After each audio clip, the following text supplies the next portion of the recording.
Dans le domaine de la médecine moderne, la quête pour percer les mystères du corps humain a conduit à des découvertes révolutionnaires. L'une de ces merveilles est l'imagerie par résonance magnétique, ou IRM, une technologie qui offre une fenêtre sur notre monde intérieur sans utiliser de rayons X. Contrairement aux radiographies traditionnelles, qui reposent sur des rayonnements ionisants, l'IRM exploite la puissance des champs magnétiques et des ondes radio pour créer des images détaillées de nos organes, tissus et même vaisseaux sanguins.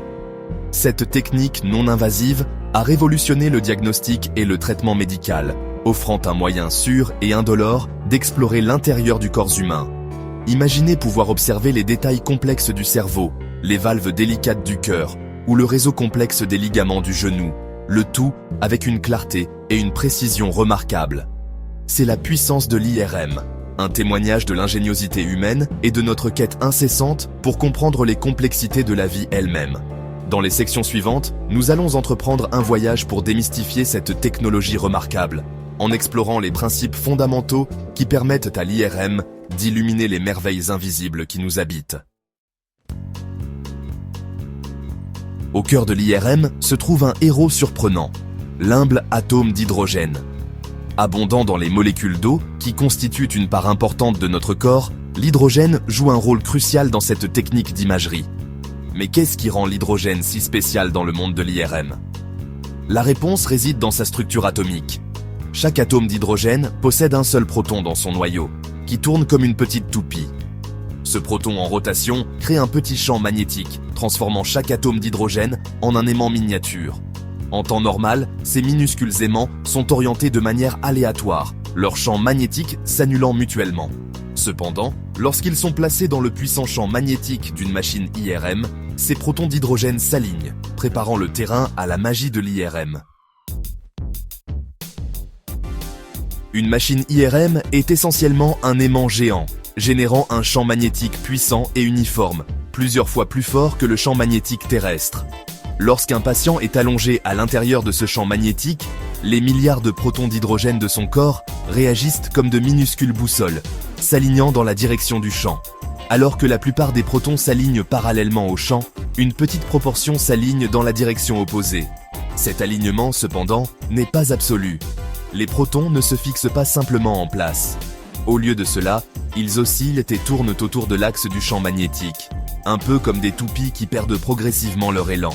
La vitesse de cette oscillation, appelée précession, est directement proportionnelle à l'intensité du champ magnétique, un facteur crucial qui entre en jeu lorsque nous introduisons des ondes radio dans l'équation, l'AIA.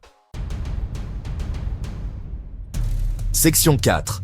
Les ondes radio entrent en scène, une symphonie de spin.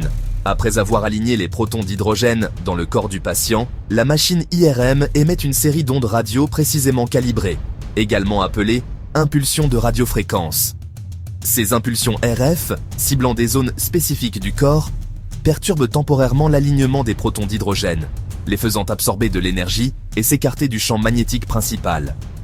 Imaginez pousser une toupie avec votre doigt. La toupie s'incline momentanément de son axe avant de reprendre sa rotation initiale. De même, lorsque l'impulsion RF est coupée, les protons excités libèrent l'énergie absorbée en revenant à leur état aligné, un processus appelé relaxation.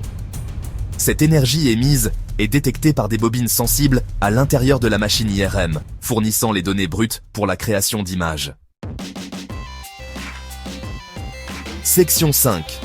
Les échos de la danse. Temps de relaxation. T1 et T2. Le temps que mettent les protons à retrouver leur état aligné après l'impulsion RF est crucial pour différencier les types de tissus. Ce processus de relaxation est caractérisé par deux constantes de temps clés, T1 et T2. La relaxation T1 fait référence au temps nécessaire aux protons pour se réaligner avec le champ magnétique principal, tandis que la relaxation T2 reflète le temps nécessaire aux protons pour perdre leur précession synchronisée, se désynchronisant les uns des autres. Différents tissus, avec leur composition et leur teneur en eau variable, présentent des temps de relaxation T1 et T2 différents. Par exemple, la graisse a un T1 court et un T2 long, tandis que l'eau a un T1 long et un T2 court. En contrôlant soigneusement le timing des impulsions RF et en mesurant les signaux correspondants, les machines IRM peuvent distinguer ces tissus, créant des images avec un contraste et des détails remarquables. Section 6. Du signal à l'image. Construction de l'image, IRM. Les signaux détectés par la machine IRM représentent un mélange complexe d'informations provenant d'innombrables protons d'hydrogène dans le corps. Pour transformer ces données brutes en images significatives, des algorithmes informatiques sophistiqués entrent en jeu. En appliquant des techniques mathématiques comme la transformée de Fourier, ces algorithmes décodent les fréquences, les intensités et les temps de relaxation des signaux, identifiant leur localisation précise dans le corps. Pour améliorer encore la résolution spatiale, les machines IRM utilisent des gradients de champ magnétique.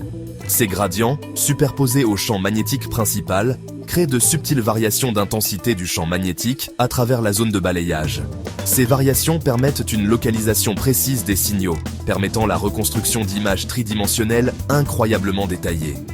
Le produit final est un témoignage de la puissance de la physique, de l'ingénierie et de la science informatique, fournissant aux médecins des outils précieux pour le diagnostic et la planification des traitements.